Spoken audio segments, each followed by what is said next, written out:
네, 오늘 법원에선 특검 수사로 현역 의원 중 처음으로 구속된 권성동 국민의힘 의원에 대한 첫 재판이 열렸습니다. 재판부가 촬영을 허가함에 따라 피고인석에 앉은 권 의원의 모습이 공개됐는데요. 이 시각 주요 사건 사고 소식 서정빈 변호사와 함께 짚어보겠습니다. 어서 오세요. 네, 안녕하세요. 어서 오십시오.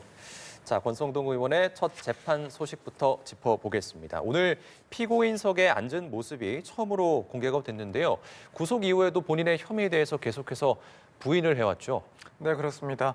일단 수사 단계에서부터 이제 통일교로부터 1억 원을 전달받았다. 그래서 이 불법적인 자금을 전달받았다라는 내용에 대해서 계속 부인을 해왔습니다. 그리고 해당 수사에 대해서는 정치적인 목적이 있다라고 하면서 억울함을 호소를 해왔었고 이제 오늘 재판에서도 마찬가지로 혐의를 부인했다라고 알려지고 있습니다. 이제 오늘 첫 번째 재판이기 때문에 가장 먼저 이제 확인을 하는 것 중에 하나가 이 공소사실 내용 그리고 공소사실에 대한 피고인의 입장을 재판부에서는 확인을 하는데 일단 권성동 의원 측에서는 기존의 입장과 마찬가지로 혐의가 없음, 그러니까 무죄를 주장했습니다. 그래서 2022년 1월 당시에 윤영호 전 본부장 등을 만난 사실은 있지만 그렇지만 1억 원을 실제 수수하지는 않았다라고 하면서 무죄를 주장하고 있는 사안이고 사실 이 부분은 앞으로 계속되는 그런 재판 과정에서도 변동이 없을 것이다. 계속해서 무죄를 강하게 주장을 할 것이다. 이렇게 보여집니다. 말씀하신 윤영호 전 통일교 간부의 진술이 향후에 증인신문이 진행될 때 가장 관건이 되겠죠? 네, 그렇습니다. 사실 수사 단계에서도 계속된 그런 보도 등을 통해서 이런 자금을 전달했다라는 구체적인 진술을 특검에서 확보한 것으로 알려져 있고 그렇기 때문에 이런 불법적인 정치 자금 문제가 되는 사건에서 이 돈을 줬다라고 하는 사람의 증언이 가장 중요한 핵심적인 증거가 됩니다. 따라서 앞으로의 그런 재판 과정에서도 결국에는 윤영호 전 통일교 간부의 진술, 그 증인 신문이 가장 중요한 절차다라고 보여지고 결국에는 그 신빙성을 어떻게 인정을 할 것이냐 혹은 어떻게 또 부인을 할 것이냐 부정을 할 것이냐 이 부분이 가장 주요 관건이라고 보여집니다. 일단 특검 입장에서는 결국 윤영호 전 통일교 간부의 진술 자체가 일관되고 또 구체적이다라는 것을 주장을 하면서 한편으로는 이걸 뒷받침할 수 있는 그런 증거들을 상당 부분 제시를 하고 설명을 할 겁니다. 예컨대 당시에 이제 윤영호 전 본부장이 본인이 메모했다라고 하는 그런 기재라든가 혹은 당시에 이제 돈을 전달하기 전에 이 촬영을 했다라는 사진 역시 이게 직접적인 증거라고 보기는 힘들지만 윤영호 전 본부장의 그런 진술을 상당히 좀 강화하는 그런 중요한 증거에 해당하기 때문에 특검에서는 이런 증거들을 토대로 해서 윤 전 본부장의 진술을 상당히 이제 신빙성이 높다라는 평가를 받기 위해 노력을 할 겁니다. 반면에 이제 권성동 의원 같은 경우에는 결국 아까 말씀드린 그런 증거들은 직접적으로 이 돈을 수수했다라는 것을 밝혀낼 수 있는 증거는 아니기 때문에 그것만으로는 증거가 될 수 없다 혹은 증명력이 부족하다. 그리고 윤영호 전 본부장의 진술을 신뢰할 수가 없다라는 주장을 상당히 하지 않을까. 그래서 말씀하신 이 윤영호 전 본부장의 입에서 어떤 내용이 진술이 나오는지가 이 재판에서는 가장 중요한 포인트다 이렇게 볼 수가 있습니다. 네. 한편 내란 우두머리 혐의 재판에 출석하기 시작한 윤 전 대통령 오늘도 출석을 했습니다. 지난 기일에 이어서 곽종근 전 특수전 사령관과 또 한 번 대면을 하게 됐는데 그때 의원들 끌어내란 지시를 두고 공방이 있었잖아요. 오늘도 직접 설전을 벌일까요? 네, 그렇게 될 가능성이 상당히 높아 보입니다. 일단 지난번 증인신문 과정을 통해서도 볼 수 있었듯이 지금 곽 전 사령관 같은 경우에는 윤 전 대통령의 이 내란 혐의 관련된 재판에서 상당히 중요한 증인이고 또 그 진술이 매우 가치가 있는 그런 진술들에 해당을 합니다. 그렇기 때문에 이제 윤 전 대통령이 직접 출석한 과정에서 심지어는 이제 본인이 또 직접 반대 신문을 하기도 하는 그런 모습을 보였고 그렇다면 마찬가지로 이번 재판에서도 동일하게 직접 질문하는 그런 모습들이 나오지 않을까 생각이 됩니다. 지금 지난번 증인신문 과정에서 보자면 일단 곽 전 사령관 같은 경우에는 당시에 윤 전 대통령으로부터 의원들을 끌어내라는 그런 지시를 받았다라는 것을 증언을 했고 여기에 대해서 이제 윤 전 대통령이 정면으로 반박을 했습니다. 그러한 지시가 있었다는 것이 말이 되지 않는다. 그리고 계엄군의 그런 국회 투입이 질서 유지 차원이 아니었느냐라고 하면서 이런 진술의 신빙성을 좀 탄핵하려는 그런 모습을 보였기 때문에 이번 그 증인신문 과정에서도 이런 중요한 핵심적인 진술이 나왔다라는 그런 순간이 되면 아무래도 이제 윤 전 대통령이 직접 신문을 하는 그런 모습도 연출이 되지 않을까 이렇게 생각이 됩니다. 네. 한편 내일은 김건희 씨 일가가 특검 조사를 받습니다. 양평 공흥지구 특혜 의혹 관련해서 수사가 이루어질 전망인데요. 김건희 씨의 모친 최 씨가 특검 조사를 받는 건 처음인데 특검에서 어떤 내용을 좀 추궁할까요? 일단 이 사업 과정에서 인허가의 그런 특혜를 받고 또 이제 초과 이익을 취득했는지 또 그 취득이 누구에게 귀속됐는지 이런 부분들을 조금 조사를 하지 않을까 예상이 됩니다. 일단 해당 사업에서 이 시행사가 부당하게 용적률을 상향하는 등의 그런 특혜를 받아서 이 막대한 개발 이익을 받았다라는 그런 의혹을 받고 있는데 이 과정에서 이제 김건희 씨 일가의 그 영향력이 작용했는지가 집중적으로 살펴볼 그런 부분에 해당을 합니다. 그리고 이 개발 이익들 중에서 일부가 또 김 여사 측에게 전달이 됐는지 이런 내용도 당연히 조사를 해야 될 사항이고요. 이제 그밖에 자금의 출처라든가 혹은 흐름에 대해서도 조금 파악을 하려 하지 않을까 생각이 됩니다. 해당 사업의 뭐 조성 과정이라든가 또 흐름 그리고 개발 이익의 그런 이동 경로 등을 조사를 해서 지금 그 김 여사의 그 어머니 같은 경우에는 이제 최 씨 같은 경우에는 이 사업에 실질적으로 또 관여를 했다라고 지목이 되어 왔기 때문에 이런 자금이 어떻게 흘러갔는지에 대해서도 상당 부분 조사가 이루어지지 않을까 이렇게 생각이 됩니다. 알겠습니다. 특검 소식 여기까지 짚어보고 다음 소식 넘어갈게요. 지난해 말부터 뭐 군부대 그리고 정치인 사칭하는 노쇼 사기가 전국 곳곳에서 잇따랐던 거 많이들 기억하실 겁니다. 그때 자영업자분들 피해 상당히 많이 보셨는데 알고 보니까 이게 캄보디아에 거점을 두고 벌인 조직원들의 소행이었다고요? 네, 그렇습니다. 이제 지난 연말부터 사실 조금 예. 많이 이야기가 나왔던 그런 사례들입니다. 그래서 뭐 국가기관이라든가 혹은 군을 사칭을 해서 자영업자들에게 연락을 하고 마치 이제 좀 큰 규모의 그런 계약을 체결할 것처럼 하면서 대신 뭐 어디에다가 결제를 해야 될 그런 내용들이 있는데 해당 업체에다가 대신 먼저 결제를 해주면 나중에 그 금액을 주겠다. 변제를 하겠다. 네. 이런 내용으로 이제 사기 행각들이 상당히 많이 벌어졌었는데 예. 수사 결과 이제 상당한 대규모의 그런 조직들이 활동을 했던 것이고 심지어는 이제 그 거점이 우리나라 국내에서가 아니라 예. 캄보디아에서 이제 거점을 두고 활동을 맞아요. 했던 그런 조직이 파악이 됐습니다. 그래서 지금 경찰에서는 뭐 100여 명 이상에 대해서 입건을 하고 또 일부에 대해서는 구속영장을 발부받은 상태에서 조사를 진행하고 있는 그런 상황이다. 이렇게 알려지고 있습니다. 조직 규모가요, 100명이 넘었어요. 그리고 말씀 주신 것처럼 이게 캄보디아에 거점을 두고 있다 보니까 검거도 쉽지 않았을 것 같은데 공조 수사가 어떻게 이루어진 거예요?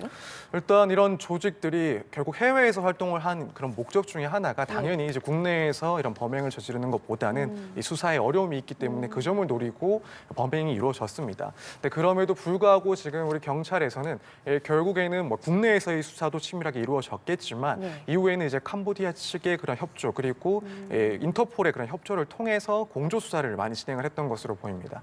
이제 수사를 한 결과 캄보디아에서 해당 조직이 어디에 거점을 두고 있는지 그 주거지를 확인을 하고 거기에 대해서도 이제 공조를 통해서 급습을 해서 이 현행범으로 이 관련자들을 체포하는 그런 작전들도 수행이 됐던 것으로 보이는데 이렇게 생각보다 좀 빠른 시간 내로 네. 이렇게 검거가 되고 또 소환이 돼서 수사가 진행이 됐다라는 것을 보면은 결국에는 조금 국제 수사에서 그런 발생할 수 있는 그런 어려운 점들, 공조의 그런 어려운 점들까지도 충분히 극복을 하면서 상당히 좀 신중하고 집요하게 수사를 해온 결과다 이렇게 보여집니다. 예, 이들이 벌인 범행 방식이 굉장히 치밀했습니다.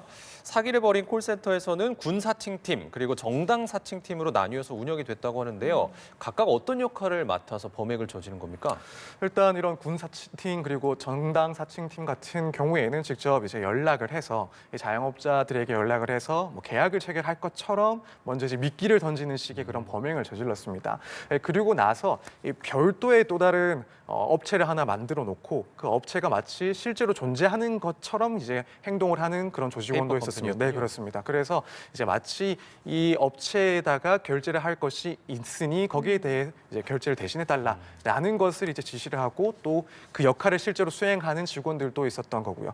이제 이렇게 구체적으로 자신들이 이제 범행에 필요한 그런 형태라든가 조직 이런 것들에 맞춰서 이 조직원들이 실제로 활동을 했다라는 점에서는 상당히 이제 조직적으로 발달이 됐던 그런 범행이다 이렇게 볼 수 있을 것 같습니다. 예, 이들에게는 사기죄뿐만 아니라 범죄 단체 조직죄 혐의까지 적용이 됐습니다. 그렇다면 처벌 수위에는 영향을 좀 미칠까요?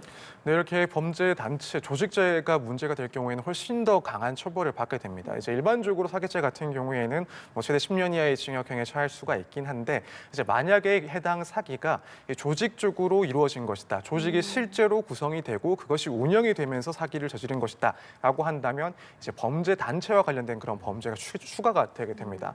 그래서 예컨대 뭐 수괴라든가 혹은 주요 간부의 경우에는 뭐 무기 또는 10년 이상의 징역까지도 처할 수 있을 만큼 이제 강한 그런 중형을 선고할 수 있는 그런 범죄에 해당하기 때문에 지금 이 사건 같은 경우에는 일단 인원수를 보거나 혹은 활동한 내용을 봤을 때 실제로 조직을 만들고 또 내부적인 그런 규약에 따라서 조직적인 활동을 했던 것으로 보입니다. 따라서 여기에 몸을 담았던 그런 인물들에 대해서는 사기뿐만 아니라 이 범죄 단체 조직죄 혹은 가입 활동죄 등까지도 포섭을 시켜서 상당히 중형으로 이제 선고까지도 조금 예상을 해볼 수 있는 그런 사안이다 이렇게 보여집니다. 지금 피해자 80%가 20, 30대 청년들로 확인됐는데 그중에는 뭐 10대들도 포함돼 있다고 알려졌습니다. 다들 한국 국적이었나요? 어떻게 범행에 가담한 거예요?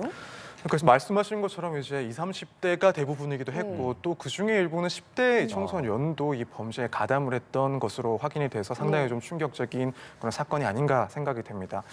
결국에는 뭐 비정상적인 그런 고수익을 보장을 하면서 거기에 대해서 현혹이 돼서 알면서도 뭐 가입을 한 사람도 있을 것이고 혹은 그것에 속아서 가입을 하고 활동을 하게 된 사람도 있을 겁니다. 그래서 사실 요즘 이런 뭐 피싱 범죄 혹은 대규모 그런 사기 범죄 같은 경우에는 텔레그램과 같은 그런 SNS를 통해서 이 조직원들을 구하는 경우들이 많습니다. 그래서 뭐 고액 알바 혹은 단기간에 고수익을 보장한다라는 식으로 광고를 하고 이걸 보고 이제 연락을 하는 사람들 20, 30대 혹은 심지어는 10대까지도 이제 포섭을 해서 조직적인 활동을 하게 되는 겁니다. 그래서 뭐 일부에서는 특히 이제 뭐 어린 사회생활이 없는 그런 뭐 10대 정도라고 한다면 혹은 20대 초반의 경우에는 뭐 속아서 이것이 실제로 내가 어디에 취업을 한 것이라고 생각을 하고 뭐 처음에는 간단한 심부름이나 할 줄 알고 가담이 됐다가 추후에는 빠져나오지 못하고 보다 직접적인 범행에 가담하게 되는 경우도 발생을 하고 또 한편으로는 뭐 경제적으로 어려움에 처한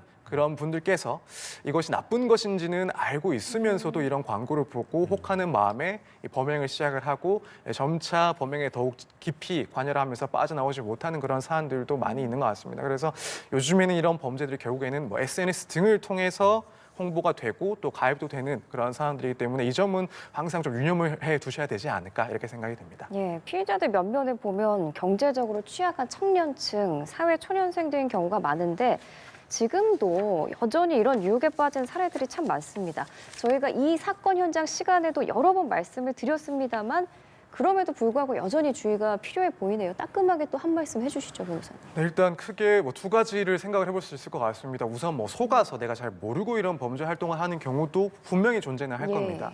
이제 만약 그렇다면은 사실 결국 이 고수익을 비정상적인 수단을 통해서 고수익을 보장하는 그런 문구나 광고들은 결국에는 범죄 활동과 연관이 되어 있을 가능성이 매우 높습니다. 그래서 이런 부분들은 항상 현혹되지 않아야 된다라고 생각이 되고 특히나 이제 사실 추후에 뭐 수사라든가 재판을 받게 되면 간혹 내가 이것이 실제로 불법적인 것을 몰랐다라고 주장을 하는 경우들이 있긴 합니다. 그런데 그때마다 이제 수사기관에서 의심을 갖고 보는 부분이 이렇게까지 고수익을 보장한다라면 그것 자체로 무언가 이상한 점을 알 수 있지 않았느냐라고 되물을 수가 있고 사실 그렇게 되면은 사실 뭐 상식적으로 봤을 때 무언가 불법적인 일임을 알았을 것이다라는 의심을 가질 수밖에 없습니다. 그렇기 때문에 이런 고수익을 보장한다 혹은 비정상적으로 보이는 그런 수익을 약속하는 광고에 대해서는 절대적으로 경계를 해서 여기에 속는 사람은 없어야 된다라고 생각을 하고요. 또 한편으로는 이것을 알고도 사실은 뭐 범행에 가담하는 분들도 분명히 계실 겁니다. 그런데 지금 뭐 해마다 사실 이런 범행에 대해서 실제 이제 재판을 갔을 때 실형 선고 비율도 높아지고 있고 형을 더욱 강하게 선고하는 그런 경향들이 발생하고 있습니다. 그래서 아무리 초범이라 하더라도 이제 그 범행 내용이나 혹은 피해 정도에 따라서는 사실은 실형을 선고를 받게 되는 경우도 빈번히 발생을 하고 있기 때문에 혹여라도 내가 뭐 경제적인 이유 때문에 불법적인 일에 가담을 한다라는 생각을 하시는 분이 있다면 그 책임이 매우 무겁다라는 점을 충분히 인식을 하시고 절대 이런 범행에 가담하지 않으셔야 된다라고 말씀을 좀 드리고 싶습니다. 예, 말씀하신 부분에 더해서 해외 콜센터 기반의 노쇼 사기 피해 이 부분에 대해서 소상공인 분들이 좀 자구책을 가지고 있어야 할 것 같습니다. 노쇼 사기 당하지 않기 위해서 어떤 노력이 필요할까요? 일단 지금 경찰 측에서도 계속해서 이야기를 하고 있는 것이 뭐 공공기관이라든가 혹은 뭐 군부대를 사칭하는 그런 대리구매 요청은 실제로는 절대로 있을 수가 없는 그런 내용들이다라고 이야기를 하고 있습니다. 그래서 뭐 어떤 계약을 체결하는 데 있어서 이런 공공기관에서 대리 결제를 요구를 한다라면 그 자체로 무언가 문제가 있는 요구다라고 판단을 하시고 의심을 예. 해보시는 게 일단 가장 우선이라고 생각이 됩니다.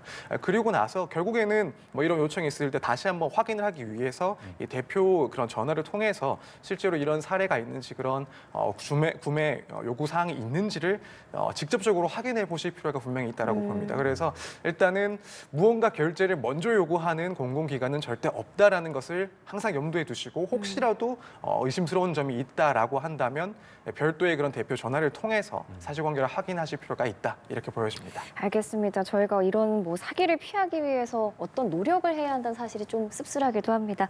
다음으로 넘어가겠습니다. 이번에는 아동학대 소식인데요. 숙제를 하지 않았다면서 딸에게 앉았다 일어서기를 3,000번을 지시한 아버지가 체포가 됐어요.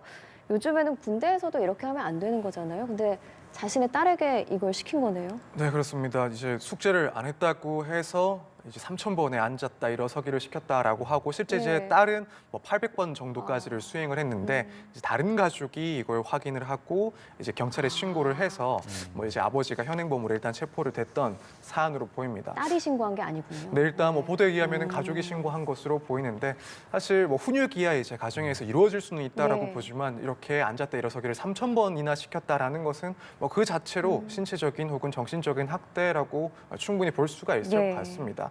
그리고 뭐 당연히 이 딸 역시도 이런 고통을 호소했을 것이 명백한 그런 사안이 아닌가라고 생각이 돼서 결국에는 이제 아동복지법상 아동의 신체에 손상을 준다거나 혹은 정신적인 건강에 해가 되는 행위를 모두 아동학대라고 보고 있기 때문에 수사 과정에서 물론 구체적인 사실관계를 더 따져보긴 하겠지만은 이런 행위 자체도 일단 아동학대다라고 일단 수사기관에서는 보고 진행이 되지 않을까 이렇게 생각이 됩니다. 그렇군요. 자, 앉았다 일어서기 10번만 해도 숨이 찹니다. 800여 회를 이 아이가 했다고 하니까 정말 얼마나 힘들었을까라는 생각도 드는데요. 이게 부모의 입장에서 학대가 아니라 훈육이라고 주장을 한다면 말씀하신 그런 법령의 근거에서 이것이 학대다라는 구체적인 기준을 좀 제시해야 할 것 같은데요. 이런 것들이 좀 잘 이루어질까요? 네, 일단은 사실 아동학대와 관련된 그런 사건들도 실제로 사례가 많이 늘어났고 또 처벌례도 많이 쌓여있기 때문에 이 구체적으로 이런 주장이 있다 하더라도 실제 아동학대에 해당하는지 여부에 대해서는 조금 엄격하게 엄밀하게 판단을 할 것이다라고 보여집니다. 결국에는 이게 훈육이냐 아니면은 학대냐 이걸 구분하는 뭐 기준을 조금 보자면 일단 목적이 정당한지 그리고 수단이 적절한지 또 그 결과는 어떠했는지 이런 부분들을 하나하나 따져볼 것으로 보입니다. 일단 목적의 정당성은 뭐 그래도 일단 훈육이라고 주장을 한다면 그 자체는 인정이 될 수 있다 하더라도 결국에 지금 이 사건에 비추어 봤을 때는 이 수단의 적절성을 따져봤을 때 결코 이 적절한 훈육이다라고는 평가를 네. 받지는 못할 겁니다. 물론 뭐 앉았다 일어서기를 시킬 수야 있긴 하겠지만 그것이 일단 3,000번이나 된다라는 것은 결국에는 적절성을 크게 넘었다라고 판단을 할 거고 결국 이 부분 때문에 이제 아동학대라는 것은 수사기관에서는 충분히 판단을 하지 않을까 또 나아가서 법원에서도 이런 점들을 따졌을 때 아동학대라고는 일단 판단을 할 것으로 보입니다. 결국에는 훈육의 그런 정도를 따질 때 있어서 과연 그것이 아동의 그런 발달을 위해서 적절한 수준에 그쳤는지 혹은 그것을 넘어갔는지를 객관적으로 따져보는 것이 가장 중요한 문제다 이렇게 보여집니다. 네, 현행범으로 체포된 이 아버지, 자기 행동을 반성하고 있다는 취지로 진술한 걸로 알려졌는데 구체적으로 어떤 처벌받게 될까요? 일단 아동학대에 해당을 하게 된다라고 판단을 받으면은 5년 이하의 징역이나 혹은 5천만 원 이하의 벌금에 처해집니다. 뭐 단순히 반성을 했다라는 것만으로는 뭐 처벌이 달라진다라고는 보기 조금 힘들 것 네. 같고 결국에는 이 사건 자체에서 학대가 얼마나 심각했는지 그리고 또 한편으로는 이제 딸의 의사는 어떠한지 이런 부분도 상당히 좀 따져보지 않을까라고 생각이 됩니다. 일단 뭐 피해 아동의 딸이 분명 이제 수사기관에서 진술을 하게 될 텐데 그 진술 내용은 당연히 이 사건의 실체관계를 파악하는 데 있어서 뭐 결정적인 역할을 하기도 할 거고 또 한편으로는 이게 과연 이제 형량과 관련해서 이 딸의 입장이 어떠한지가 상당히 좀 중요하게 작용이 될 수가 있습니다. 네. 예컨대 아버지를 처벌해 달라라는 의사를 명확하게 밝힌다라고 한다면 결국 이 피해자의 딸의 입장에 따라서 조금 더 형이 가중될 가능성이 있습니다. 근데 만약에 아버지에 대해서 뭐 중한 처벌을 원하지 않는다 네. 그런 진술을 할 경우에는 마찬가지로 이제 이 부분은 이렇게 되면 이 아버지에 대해서는 유리하게 작용할 수 있는 그런 진술이 됩니다. 특히나 이제 아동학대 같은 경우에는 보호자와 이제 그 피해자 아동과의 관계가 사실 상당히 좀 중요하기 때문에 이 수사기관 혹은 뭐 재판 단계에서 이 아동이 어떻게 이야기를 하는지 이 부분을 상당히 좀 중요하게 보고 형을 좀 판단하지 않을까. 그래서 지금 뭐 3,000번 뭐 이렇다 앉기를 시켰다라는 그 자체만으로는 사실 뭐 형을 무겁게 받을 것이다라고 판단하기 조금 어려운 점은 있긴 예. 합니다만 과거에 이제 어떠한 뭐 전력이 있는지 또 아동의 그런 진술 의사는 어떠한지 이런 부분들이 생각보다 더 중요할 수 있다 이렇게 보여집니다. 짚어주신 것처럼 딸 입장에서는 아버지가 가해자이지만 동시에 또 보호자이기도 하니까 어떻게 진술이 될지 이 부분을 좀 주목해 봐야 될 것 같고요.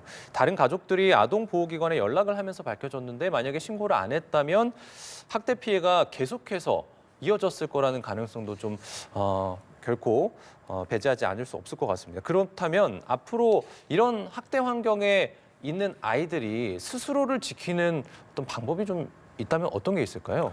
사실 가장 확실한 방법은 이제 112에 신고를 하는 게 가장 명확하고 확실한 방법입니다. 그래서 학대가 발생하는 즉시 뭐 아동이 이제 112에 전화를 해서 도움을 요청하는 것도 충분히 가능하고 만약 상황이 여의치 않다라고 한다면 문자 메시지를 보내는 방식으로도 신고가 되고 또 경찰에서는 사건을 인지할 수가 있기 때문에 일단 뭐 112 신고가 가장 확실한 방법이다라고 보여주고 그 밖에 사실 아동보호 전문 기관들도 존재하기 때문에 여기에 대해서 상담을 받고 실제로 이런 학대가 맞는지 전문가의 그런 상담을 통해서 구제를 받을 수 있는 그런 방법들도 있긴 합니다. 다만 이제 아무래도 아동학대의 피해자들이 아동이다 보니까 미성년자이다 보니까 이렇게 스스로 구제할 수 있는 뭐 방식은 존재하지만 그것을 기대하는 것은 현실적으로 좀 어려운 부분이 있지 않나라고 생각이 됩니다. 예. 특히나 이제 가족들 사이에서 이런 아동학대가 발생하게 되면은 더더욱 이제 아동 입장에서는 이것을 뭐 사건화하고 주변에 그런 도움을 요청하는 것이 상당히 어렵다라고 보여집니다. 그렇기 때문에 무엇보다도 중요한 것은 결국 다른 사람들, 이웃들 혹은 뭐 다른 가족들의 관심이 가장 중요하다라고 보여집니다. 이런 아동학대의 범행 특성상 외부에서 사실 관심을 많이 갖지 않으면은 구체적으로 이런 학대 자체가 있는지도 파악이 안 되는 경우들이 많고 또 그렇게 되면은 피해가 반복적으로 지속될 가능성도 무척이나 높습니다. 그렇기 때문에 결국 이 주변에 그런 어른들이 얼마나 많은 관심을 갖는지가 아동학대 그 사건들을 줄여 나가는데 가장 중요한 요인이 아닐까 이렇게 생각이 됩니다. 예, 알겠습니다. 이제 마지막 주제 보겠습니다. 요즘 뭐 결혼정보업체 홍보도 많이 하고 가입하시는 분들도 많으신 것 같은데 가입한 소비자들은 이제 내가 원하는 사람을 소개받기 위해서 좀 믿고 가입을 하는 거잖아요. 그런데 요즘 피해 사례가 속출하고 있다고 해요. 어떤 피해 사례들이 있나요? 네, 이제 최근에 한 피해 사례를 보면 이제 결혼하기 전에 상대방의 그런 정보들을 먼저 알게 되고 이후에 이제 만남을 갖게 되는데 예. 당시에 이제 결혼 정보 업체를 통해서 알고 있었던 사실은 상대방의 경제적 능력, 특히 이제 연봉이 뭐 3억 원이다라고 알고 있었고 그런데 결혼을 하고 나서 갈등이 생겼을 때 이혼 과정에서 실제 연봉이 3억이 아니라 알고 보니 5천만 원이었다라는 사실을 알게 됩니다. 또 당시에는 애초에 이제 결혼 정보 업체를 통해서 알게 되었던 것은 그 상대방의 직업이 어린이집 원장이다라고 네. 알고 있었는데 이혼 과정에서 확인을 해보니까 원장도 아니었고 그냥 직원에 불과했다라는 점을 파악했다는 겁니다. 그래서 이제 이런 피해를 입은 이 당사자가 결혼 정보 업체를 상대로도 이제 손해배상을 청구했던 사례가 최근에 있었습니다. 손해배상 청구 소송을 벌였는데요. 그 결과가 대법원에서 최종 기각이 됐다고요? 그 이유가 뭘까요? 일단 자세한 내용은 뭐 사실관계를 보고 또 판결문을 보기는 해야 되겠습니다만 지금 알려진 내용에 의하면은 뭐 실제로는 또 결혼정보업체 측에서 이 해당 당사자의 그 상대방의 뭐 부모가 운영을 하고 있었던 그 어린이집이라는 것을 확인을 했고 또 그 부모가 이 어린이집을 물려줄 것이다라는 이야기도 결혼업체에서는 확인을 했기 때문에 결국에는 이런 내용들에 대해서는 거짓이다라는 것을 업체에서는 파악을 하지 못했을 것이다라고 판단을 한 것으로 보입니다. 그래서 뭐 당연히 이런 서비스를 제공하는 업체에서는 어느 정도까지 실제 사실관계들을 확인을 하고 정보를 제공을 해야 되는데 적어도 적어도 이제 이 사건에 있어서 이 결혼정보업체에서 파악한 사실 정도를 봤을 때는 이 A 씨가 실제로 속았다. 결혼업체를 통해서 속았다라고까지 보기는 좀 힘들다고 판단을 했던 것이 아닌가 이렇게 지금 생각이 됩니다. 그렇다면 비슷한 사례가 있다고 가정을 했을 때 피해자가 손해배상을 받기 위해서는 어떤 점을 입증해야겠습니까? 사실 이게 상당히 좀 어렵긴 합니다. 결국에는 이제 결혼정보업체에서도 정보를 모든 것들을 정확하게 확인을 하기는 상당히 좀 어려운 예. 측면이 있기 때문에 추후에 뭐 소송으로 가게 됐을 때 피해를 입증하는 것, 인과관계를 입증하고 이 결혼정보업체의 그런 과실을 입증하는 것이 결코 쉬운 일은 아닙니다. 이제 그럼에도 불구하고 혹여라도 이제 그런 상황을 미리 대비한다라고 한다면 우선 이런 정보를 제공받을 때부터 실제로 제공받은 구체적인 정보가 어떠한 것인지를 확실하게 정리해 두는 것이 필요하고 또 한편으로는 이제 계약 내용을 봤을 때 손해배상과 관련해서 어떠한 책임을 지는지 그 약관이라든가 혹은 계약서를 조금 꼼꼼하게 검토를 해야 될 필요가 있습니다. 그래서 추후에 만약 이 정보가 틀린 것이다라고 판단이 된다라고 하면 이런 증거들, 이런 자료들을 토대로 해서 실체가 어떠한지 결혼정보업체에서는 어떤 내용의 정보를 제공했었는지 이런 내용들을 조금 꼼꼼하게 따져볼 수 있지 않을까 이렇게 생각이 됩니다. 그러니까 결혼정보회사가 정보를 수집해야 되는데 수사기관이 아니기 때문에 검증에 한계가 있다라고 주장을 한 거예요. 그러면 이 해당 업체가 뭐 직업이나 소득을 제대로 검증하지 않은 것에 대해서는 법적 책임을 어디까지 물을 수 있는 거예요? 결국에는 이제 법적인 책임을 묻게 된다라고 한다면 이제 민사상 손해배상 책임을 묻게 되는 겁니다. 물론 이제 결혼정보업체의 그런 입장을 들어보면은 뭐 소득과 같은 경우에는 실제로 뭐 소득이 매번 바뀔 수가 있고 이것들을 하나하나 다 추적해서 정보를 확인하는 것에 어려움이 있기 때문에 정보가 최소한의 정보가 제공이 되면은 결국 상대방들을 만나서 당사자들이 만나서 이런 정보를 확인해야 된다라는 네. 입장이긴 합니다. 근데 그럼에도 불구하고 뭐 실제로 이제 제공한 정보와 그 차이가 너무나 크다라고 한다면 그때는 결국 이제 결혼정보업체에서도 이런 채무불이행 책임을 조금 물을 수 있는 그런 책임을 질 수 있는 그런 상황이 발생할 수가 있습니다. 그래서 일단 뭐 구체적인 그런 정보의 중요도라든가 혹은 실제와 사실과의 그런 실제와 그런 정보와의 차이를 따져보긴 해야 되겠지만 만약 그 차이가 너무 크다 그리고 그 정보에 대해서 결혼정보업체에서 충분히 파악을 하지 않은 것으로 보인다라고 한다면 결국 이 당사자와 체결한 결혼정보업체가 체결한 그 계약 내용을 위반한 것이다. 이 채무를 다하지 않은 것이다라고 평가를 받을 수가 있기 때문에 그때가 되면 결국 이제 채무불이행을 따져서 손해배상을 물을 수도 있다. 이렇게 예. 생각이 됩니다. 실제로 결혼정보업체의 잘못된 정보로 인해서 피해를 받은 사례가 적지 않은 것으로 나타났습니다. 20대 한 여성이요, 300만 원대의 회원비를 내고 가입을 했다가 벌금형 범죄 경력을 숨긴 남성을 소개받는 경우가 또 있었다고 합니다. 자, 소비자들이 보호받을 수 있는 대책이 있을까요? 현재로서는 사실 그런 대책이 좀 마련이 필요한 상황이지 않나라고 생각이 됩니다. 앞서 말씀을 드린 대로 뭐 손해배상 청구를 한다 하더라도 그것은 사후적인 그런 해결 방안에 불과하고 현행법상 혹은 뭐 현행 그런 시스템상 소비자들을 조금 강하게 보호할 수 있는 그런 제도는 좀 마련이 필요하다라고 생각이 듭니다. 특히 뭐 예컨대 앞서 하신 것처럼 이런 범죄 전략과 같은 경우에는 사실 당사자가 이걸 제공하지 않은 이상 업체에서도 확인할 수 없는 것은 그렇죠. 맞긴 합니다. 다만 그럼에도 불구하고 그러한 사실을 모르고 실제로 뭐 혼인까지도 이어지는 사람 같은 경우에는 당연히 크나큰 피해를 입는 것이다라고 볼 수가 있고요. 그렇다면 이 결혼정보업체 측에서 애초에 이제 계약 같은 것들, 뭐 약관 같은 것들을 작성을 할 때 먼저 발생할 수 있는 그런 피해들에 대해서는 구제책을 조금 정리해 두는 것이 필요하지 않나라는 생각이 듭니다. 그렇게 뭐 정보가 실제 제공받은 정보와는 달라서 피해를 입게 된 경우 그 피해에 대해서는 뭐 업체가 먼저 선 구제를 해주고 예. 거기에 대해서는 추후에 이제 이런 잘못된 정보를 제공한 다른 상대방에 대해서 부상을 할 수 있는 그런 방법도 좀 고민을 하고 이 계약 내용에 조금 포섭시키는 게 어떨까 이런 내용들은 뭐 법제화보다도 사실 계약서나 혹은 약관 등을 정리하는 데 있어서 조금 피해자가 발생할 수 있다는 점을 고민을 해서 꼼꼼하게 그런 구제책을 마련해 둘 필요가 있지 않나 이렇게 생각이 됩니다. 예, 알겠습니다. 오늘 사건 현장 여러 사건 사고 소식들 서정빈 변호사와 함께했습니다. 잘 들었습니다. 감사합니다.